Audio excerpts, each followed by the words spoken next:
next item of business today is a members' business debate on motion number 8928 in the name of Claire Baker on recognising the work of Greener Kirkcaldy. This debate will be concluded without any questions being put, and I would be grateful if those members who wish to speak in the debate could press the request to speak buttons as soon as possible. Could I also remind guests leaving the gallery that the Parliament is in session, and I would be most grateful if they could do so quietly. I call on Claire Baker to open the debate. 7 minutes, please. Thank you, Presiding Officer. Last week was Climate Week, although looking at the business in the Chamber this week, it feels like it's Climate Week in Parliament, as I'm sure the Minister will agree. Climate Week is an event aimed at inspiring action to be taken across Britain to tackle climate change. We often talk in the Chamber of terms such as lowering million tonnes of CO2 equivalent, yet our constituents, particularly at a time when pay packets are stretched, are more likely than not more interested in lowering their household bills. The reality is we can do both. It is possible to lower fuel bills while still staying warm, but for many, they just need the helping hand to give them the proper advice to make that change. That's why today I'm pleased to be recognising the fantastic work of Greener Kirkcaldy, and I'd like to welcome Lisa Farrell, Fraser Nicholl, Heather Petrie, Jackie Vural and Alan Levac to the Chamber this lunchtime and recognise the hard work of the organisation staff and volunteers. Scotland has ambitious climate change targets, but passing them was the easy part. And while Government and Parliament are vital in establishing the correct policy framework and the tools needed to deliver, it is people who are working in the ground in our communities that will make the real difference. Greener Kirkcaldy are a community-led charity committed to taking action on environmental issues, particularly climate change. Formed in 2009, at a time when people across Scotland, including here in the Parliament, were seriously debating the challenges we as a society face in lowering our emissions, Greener Kirkcaldy began their work to benefit their community and help Kirkcaldy turn green. Through the hard work of staff and volunteers, Greener Kirkcaldy helps both households and organisations make the important changes to ensure a more sustainable and greener environment. They offer courses and workshops that aim to encourage Fifers to lower their food bills, reduce their waste and grow, cook and eat seasonal local food, working in both community settings and schools, encouraging people to make positive changes, as well as raise awareness of our environmental responsibilities. Based in Kirkcaldy High Street, Greener Kirkcaldy have an advice centre and eco-shop promoting fair trade produce and providing practical advice and support. I was in there last week and they have a great display of low-energy light bulbs so people can see what type of light it produces before they buy it. And this might seem like a simple thing, but for some people, particularly elderly people, they are reluctant to change because of a perception or an experience of dim lighting. And this practical display helps people make that change. Their initiative, Cosy Kirkcaldy, aims to help locals keep warm for less with free impartial advice that provides a home energy makeover, and I've signed up for a home energy check myself as they've expanded the service throughout Fife. By making a home visit, staff are able to find ways to save the household money while reducing energy waste. Greener Kirkcaldy will check if the home is eligible for any grants and offers, such as a free installation top-up, and help households understand better their energy bills and tariffs. Often adjustment to a thermostat or a better understanding of how your boiler works can make a big difference. As part of their Fife Healthy Eating network, they also offer a handyman service. And we find that often relatively small or inexpensive changes, such as putting up a curtain rail and a pair of heavy curtains, can actually make a significant improvement to keeping a room or a home cosy. It is important that Greener Kirkcaldy's advice is free and impartial, and they provide a first port of call for anyone thinking about installing new technologies. Home renewables is a growing sector and industry, and people can sometimes be put under too much pressure from door-to-door sales, and it can sometimes be difficult to establish what an acceptable market price is for the offer and whether or not you're getting a good deal. Greener Kirkcaldy can help people through that maze. They are also partners in Shine on Fife, offering locals the opportunity to find out if solar panels are right for their home. Some people might suggest that the sun always shines on Fife, and it is ideally placed on the beautiful East Coast to take advantage of solar energy. Greener Kirkcaldy, working with Home Energy Scotland, Fife Council and St Andrews Environmental Network, provide the information and assessment people need to make an informed choice. They are able to tell locals what is right for their homes, but equally importantly are able to advise on what is not right and then highlight the full range of funding options and help ensure that a certified installer is chosen. In December, they were awarded money from the Big Lottery Fund to roll out the Fife Healthy Heating Network throughout the Kingdom. And working with St Andrews Environmental Network, Citizens Advice and Rights Fife and Fife Council's Fuel Poverty Officer, the project is expected to help 1,000 people to stay warm while keeping their fuel bills under control. I recently went to Greener Kirkcaldy's annual gathering, and I was so impressed with the range and diversity of the work they do. At the gathering, staff and volunteers talked about their projects, and their enthusiasm and commitment was great to see, particularly the volunteers who work in the community orchard and the training area at Ravenscraig Walled Garden. It was clear that their work was not just about addressing climate change, but also about developing people's skills, forming friendships, growing a community. Their impact punches well above the size and weight of the organisation. And there are new projects on the horizon. There are great plans to develop an edible wild garden in Dunakeer Park. And we know that all towns have parks that have swathes of green. And the Dunakeer projects are thinking imaginatively about how you could use some of that space to provide greater community benefit and improve the area's biodiversity. They are also developing early plans for a community food hub. This is a very positive venture which seeks to address issues of food sustainability, affordability and healthy eating, and I look forward to playing any part I can in helping make this a success. Greener Kirkcaldy have been principally funded by the Climate Challenge Fund, and this has provided vital support for organisations who are working on local solutions. But the voluntary and community sector are always on a continual funding search, and I'm sure the Minister does appreciate the challenges there are for an organisation to become sustainable. Greener Kirkcaldy does have a level of funding security over the next wee while, and the Big Lottery funding support is very welcome. But how does the Minister see the future for organisations working in this sector? Where will the opportunities for support come from? In closing, I'd like to take the opportunity once again to thank the staff and volunteers of Greener Kirkcaldy, including those in the gallery today. The formation of idea is often just the beginning, and it's sometimes the easiest part in launching a new venture. What is then needed is the time and effort to make that idea into a reality. Greener Kirkcaldy is successful because they have a great project and they have hard-working and dedicated staff and volunteers. And if it wasn't for their contribution, our communities would be poorer places. They play such an important part in empowering communities and building their capacity and resilience. And I'm delighted to have had the opportunity to share their work with members today. Many thanks. We now turn to the open debate, and I call David Torrance to be followed by Murdo Fraser. Speeches of 4 minutes, please. Thank you, Presiding Officer. I would also like to thank Claire Baker for bringing the motion to Parliament and to welcome the members of Greener Kirkcaldy to the gallery today. I am delighted to have this opportunity today to talk about Greener Kirkcaldy, as I have been following this project for several years. The community-focused organisation first opened its doors in 2009 after having received funding through the Scottish Government's Climate Challenge Fund.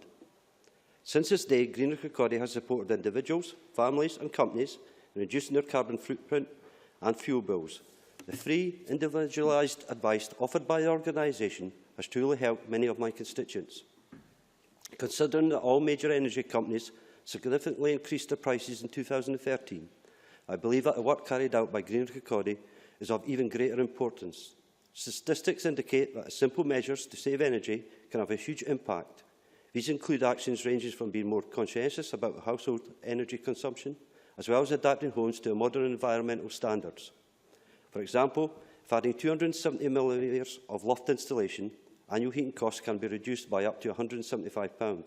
This is a sum of money that could make an incredible difference to vulnerable families in the community. Cognizant of these potential savings, an ever-increasing number of people are interested in reducing their carbon footprint and thereby cutting their fuel bills. Accordingly, Greener Kirkcaldy has seen an increase in individuals seeking advice, with a record high of 1,030 cases between October and December 2013. I believe that the integral to the success of Greener Kirkcaldy is a flexible and personalised approach of offering support. People seeking help can directly contact the Advice Centre, attend events and talks organised by Greener Kirkcaldy, as well as asking for in-depth home energy advice visits. During such visits, a wide range of topics is discussed, including needs for implementation, insulation, options of using renewable energy or switching tariffs. More, however, the organisation not only aims at treating each client equally, but also develops individually tailored solutions for each case. For the hundreds of people who address Greener Kirkcaldy every month, there are many examples that perfectly illustrate this philosophy. However, there are two special cases I was made aware of during my visit to Greener Kirkcaldy last Friday that highlight how beneficial the organisation's work is to many families. First, this is a case of an elderly lady in my constituency who was concerned about her husband's medical condition, completing a home visit from Greener Kirkcaldy. However, the couple were reassured and allowed an energy advisor to visit her semi-detached house. During the visit, the family was advised to implement basic draft proofing. Shortly after the decision was taken, the organisation's free handyman service installed radiator panels, draft proofing, LED light bulbs and a thermal door curtain. The couple were extremely pleased by how simple and uncomplicated it was to put the advice given by Greener Kirkcaldy into practice and has successfully managed to reduce their fuel bills. Reducing the share of expenditure reserved for fuel bills was also a main concern of a single mother who approached Greener Kirkcaldy last July. Living in a privately rented house, she had to minimise the heating to keep her fuel costs low. Facing another winter in a cold house, she was determined to change her situation and to make improvements to her heating system. An energy advisor from Greener Kirkcaldy visited her, identified the old boiler and the lack of insulation that allowed the heat to escape as the main causes of high fuel costs. Due to her limited financial possibilities, she was made aware of a potential boiler upgrade, as well as free installation through the Affordable Warmth Scheme offered through Energy Savings Trust. Thrilled by these options, she applied to receive assistance, and indeed, only 4 days after her initial call, her home was provided with cavity wall insulation. Besides helping people to create environmentally friendly homes, Greener Kirkcaldy has launched a diverse set of projects promoting greener living. The projects they have initiated include running an eco-shop, establishing an orchard and continuing to work in cooperation with local schools. Working in conjunction with schools has proven to be a successful strategy in educating young people on the basic energy-saving methods and the importance of buying locally sourced food. Hopefully this knowledge is something they will take with them into adulthood and will to help benefit not only their local communities but the wider environment. Regular workshops for interested citizens of all age groups are being held at Ravenscraig Walled Garden, where they are shown how to grow their own vegetables, fruit and herbs. Additionally, the team at Greener Kirkcaldy participated in celebrating the National Climate Week last week. Members and volunteers intensified their efforts in directly approaching the citizens of Kirkcaldy. The handyman and energy advisors gave families further advice on how to make their homes cosier and more environmentally friendly, and in particular addressed mothers, giving them tips on how to cut fuel bills. I commend Greener Kirkcaldy's great work in promoting more environmentally friendly and cost-efficient living in my constituency. The organisation is an excellent example of a successful community-led project, and I wish all its members and volunteers the best of luck for the future. Thank you. And I call Murdo Fraser to be followed by Jane Baxter.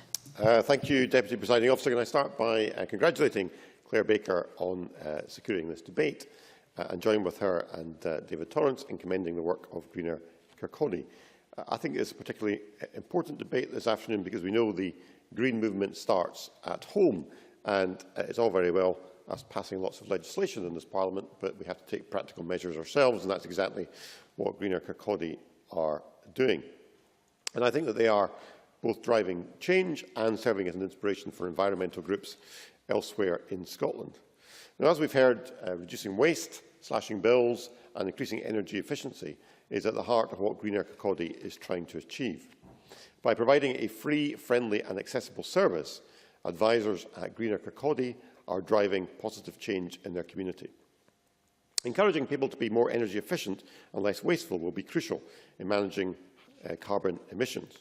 In 2012, Scottish households produced over 80 million tonnes of carbon dioxide. 8.6 million tonnes is generated from household heating alone. That's why initiatives like Cosy Kirkcaldy are so important. Everybody wants a warm home, but nearly 40% of Scots families are plunged into fuel poverty trying to provide one. In the past year, Greener Kirkcaldy has helped thousands of Fifers with insulation and energy advice, either through home visits, outreach events or in their advice shop. Between October and December 2013, 1,030 people contacted Greener Advisor Kirkcaldy's for energy advice alone. For residents who are looking for insulation solutions, Greener Kirkcaldy also runs advice courses that offer tips on DIY draft proofing and loft installation. The last such event was held last Saturday and I understand was well attended. Advisors provide free impartial advice on a range of energy issues. They can help residents receive a free insulation top-up, clarify energy tariffs and help simplify the application process for government insulation grants. With energy bills rising faster than any other commodity, homeowners are rightly concerned about their costs. The UK Government, via the Green Deal, has helped make more money available for insulation schemes than any other government in history. But accessing these funds is for many people a confused and complicated process. And so by simplifying this, Greener Kirkcaldy is helping residents access the funds that can help lower emissions and also, perhaps more importantly, help lower bills. Another important aspect of Greener Kirkcaldy is their work to reduce food waste. UK households wasted 7 million tonnes of food last year, half of which was avoidable. To put that in context, that's the equivalent of 80 million wheelie bins full of food. If we stopped wasting edible food, the reduction in emissions would be equivalent to taking 1 in 4 cars off the road. And if these incentives weren't enough, wasting food costs the average household between £500 and £700 annually. So to help combat this problem, what Greener Kirkcaldy has done is set up a series of cookery workshops aimed at setting out good practice on food preparation. These courses are free and open to anyone. Lovely Leftovers is a soon-to-be-held course that will teach residents how to cook appetising meals from yesterday's dinner. Meal planning is also central to avoiding food waste, and Greener Kirkcaldy is keen to help residents better organise their weekly shops. Other courses will include tips on batch cooking and cooking for children, which will be particularly helpful for young mothers. The Ravenscraig Orchard is another example of the community spirit that Greener Kirkcaldy has helped foster. Previously covered in nettles and weeds, volunteers from the charity cleared the site, built paths and planted over 50 fruit trees. The garden will help serve as a classroom for teaching interested residents the do's and don'ts of gardening, which will not only be rewarding, but also help cut food bills. Everyone can do their bit to be environmentally friendly, and Greener Kirkcaldy has taken this concept and shown residents the simple ways to do this. Going green often saves money, and this has broad appeal. Volunteers are giving up their time to enhance the green movement, and I commend them for this. And those at Greener Kirkcaldy have worked tirelessly to raise public awareness. I hope their efforts can continue past 2016. I would encourage the Scottish Government to commit funding to the Climate Challenge Fund beyond 2016 to help community initiatives like Greener Kirkcaldy, which will be central to reducing waste and increasing energy efficiency across Scotland. And can I just close by again commending Claire Baker for securing the debate, and in particular congratulate Greener Kirkcaldy for everything they've done so far and wish them future success. Many thanks. I now call Jane Baxter, after which I will call the Minister. Thank you, Deputy Presiding Officer. Like other colleagues, I'd like to congratulate Claire Baker on securing this debate to recognise the achievements of Greener Kirkcaldy. I would also like to echo her welcome to members of the community organisation who have joined us in the gallery today. Community groups are the backbone of many communities in Fife, and as an MSP and local councillor, I know only too well that an active and engaged community sector is a tremendous asset when it comes to us collectively meeting the aims of Fife's council and community plans. In the last year, I have visited and spoken about a number of community organisations in Fife which have a focus on environment and well-being.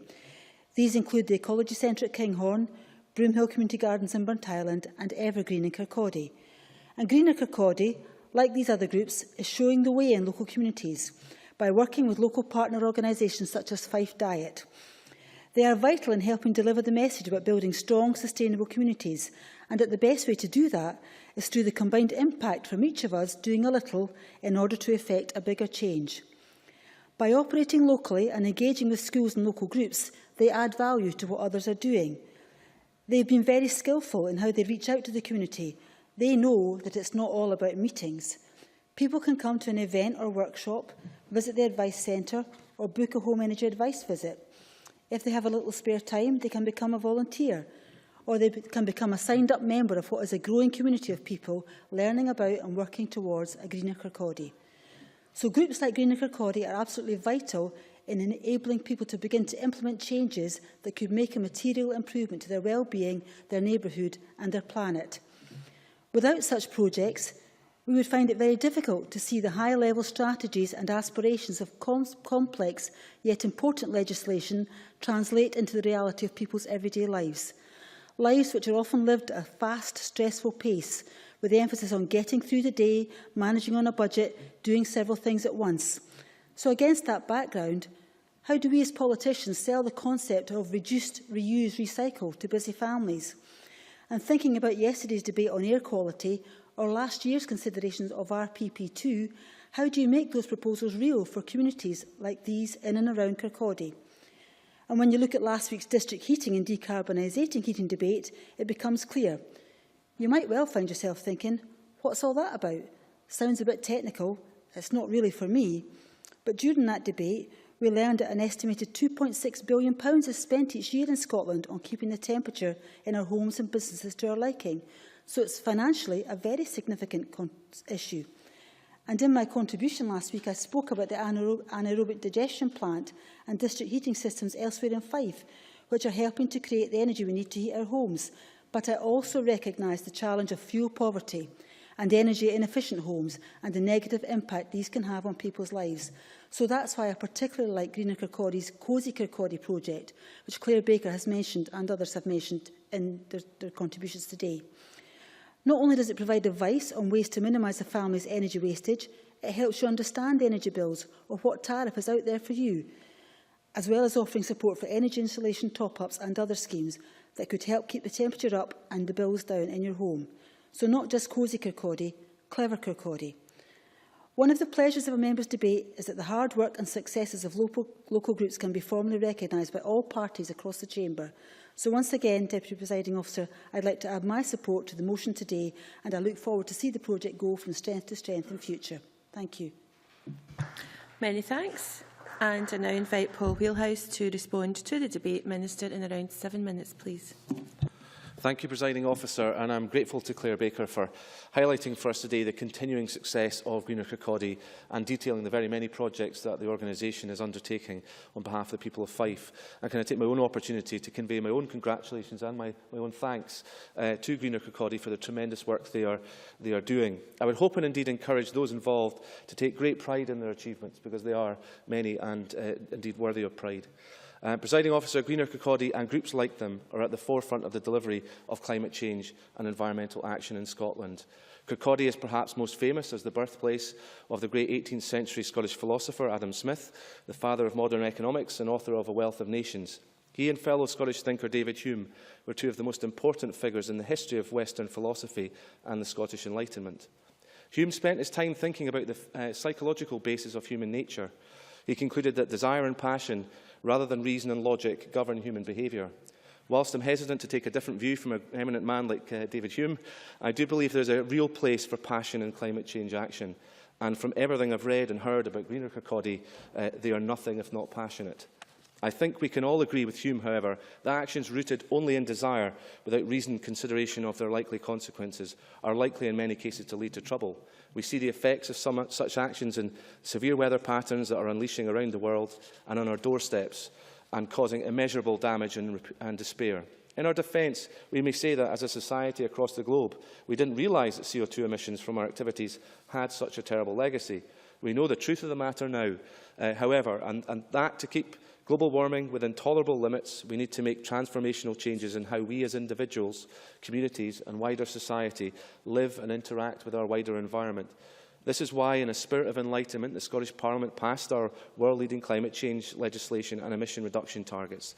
The 2009 Act not only sets necessarily ambitious and challenging targets, but it also requires us to report to Parliament annually on progress towards them. No other country in the world has such demanding legislation, and while international leadership carries great responsibilities, it's also something in which this whole Parliament, the Scottish Parliament, can take great pride. Today, representatives of WWF are with us in Parliament to encourage our continuing support for the worldwide Earth Hour initiative, particularly in 2014, when the eyes of the world will fall on Scotland. I would encourage us all to attend this promotional Earth Hour event and to lend our support to its global reach and symbolism. The Scottish Government will again play its part this year, switching off non-essential lighting in our properties, and we anticipate a great response from the rest of the public sector too. And I urge all my colleagues, sadly too few of them here today, across the Chamber and the people of Scotland to play their part in Earth Hour. So I've talked about political leadership and also touched on, through the reference to Earth Hour, the role of the public sector in delivering climate change action. But I know, and you know, to really change and meet our climate change targets, and the point made by Murdo Fraser, Claire Baker, I think, and Jane Baxter, that we need the support of the whole of Scottish society. This is why the leadership shown by community groups such as Greener Kirkcaldy is so essential. Greener Kirkcaldy has received funding from a variety of sources, including a total of 3 Climate Challenge Fund projects in receipt of just over £797,000 over 3 years. Greener Kirkcaldy is a well-deserving recipient of CCF funding. Having successfully delivered its first project, the organisation is now working on a further 2 complementary projects promoting energy efficiency and local food in 2 contrasting areas of the town. As a mature CCF project, Greener Kirkcaldy also provides leadership, inspiration and valuable example to the wider climate action sector in Scotland. They are involved in the Scottish Communities Climate Action Network, or SCCAN, and support CCF's Community Action and Support Network, taking a lead role in developing a regional network of CCF projects in Fife. And this is the first of 12 CCF regional networks designed to share and cascade experience and good practice across communities. And since we launched the Climate Challenge Fund in 2008, awards totalling nearly £55 million have been made to 468 communities in support of 635 individual projects tackling climate change. These include energy efficiency advice and food projects like Greener Kirkcaldy's, and I certainly was interested in the examples that David Torrance gave of individuals that have had substantial impacts on their cost of living, along with projects to improve community-owned buildings, promoting waste recycling, a point picked up by Murdo Fraser, and composting, and sustainable travel, including car clubs and increased cycling. Many are multi-stranded and all are expected to be resilient, building an adaptation to our changing climate as well as emissions reduction. In fact, Fife Diet, one of the partners to Greener Kirkcaldy, has received almost £804,000 in Climate Challenge Fund for 3 projects as well. So projects take place across Scotland, in our cities, towns and villages, on the mainland and on our islands. With the Junior Climate Challenge Fund, we're successfully involving younger age groups, and since refreshing the CCF in November 2012, we've increased the reach of the fund to support, in particular, more disadvantaged and hard-to-reach groups, including black and minority ethnic groups as well. And I just wanted to pick up the point that Murdo Fraser said about the longer-term finance and what we can do. And I think Claire Baker also mentioned this. Clearly, we are trying to make it possible for CCF projects to become self-financing. So within state aid limits, within Europe, we have to be careful about that, but we're encouraging projects to come forward with ideas where they can recycle income from the project to make sure it's sustainable in the longer term. And the Climate Challenge Fund has supported over 240 projects which have had some element of food growing in them. Over the last few years, interest in local food has grown, along with a desire to know where our food comes from. Demand for suitable land to allow people to grow their own food is very high, and a commitment was made in the 2011 SNP manifesto to update the allotment legislation, and this has been included within the proposed Community Empowerment Renewal Bill. Communities can be empowered by ensuring people have access to land that can provide both health and social benefits and a connection to local environment. Our proposals for new allotment legislation have been set out to encourage local authorities to take a more proactive approach to allotment provision, with the ultimate aim of increasing access to allotments in places like Kirkcaldy and elsewhere, and so helping to increase access to healthy, sustainable food for all. Just picking up on time I have remaining, just a couple of other points. I think I've addressed the funding issue, I think, but certainly looking beyond 2016, clearly went to another Parliament. We'll obviously look at that issue that Mr Murdo Fraser has raised and provide feedback, but we are into a different spending review period, and so it's not as easy as perhaps it may seem. I certainly was interested to hear the evidence from, I had unfortunately missed the district heating debate, but the point that Jane Baxter made about the £2.6 billion cost of heating our homes in this country does show the scale of the prize that's available to communities if we can cut the costs of our heating and get that money recycled through the economy in other ways, and to help people address fuel poverty, but also provide them with more disposable income that can give them a better standard of living. So I think there are real prizes to be gained from the kind of work that's been done by groups like Greener Kirkcaldy, and the success of the Climate Challenge Fund in generating such community action and leadership in climate change is heartening. I'd like to commend all Climate Challenge Fund communities, such as Greener Kirkcaldy, for their efforts, as they deserve our ongoing praise and encouragement. Thank you very much. Thank you, Minister. And since our proceedings are broadcast live around our parliamentary complex, I'm sure our MSP colleagues will have heard your message about Earth Hour. That concludes Claire Baker's debate on recognising the work of Greener Kirkcaldy, and I now suspend this meeting until 2:30 p.m.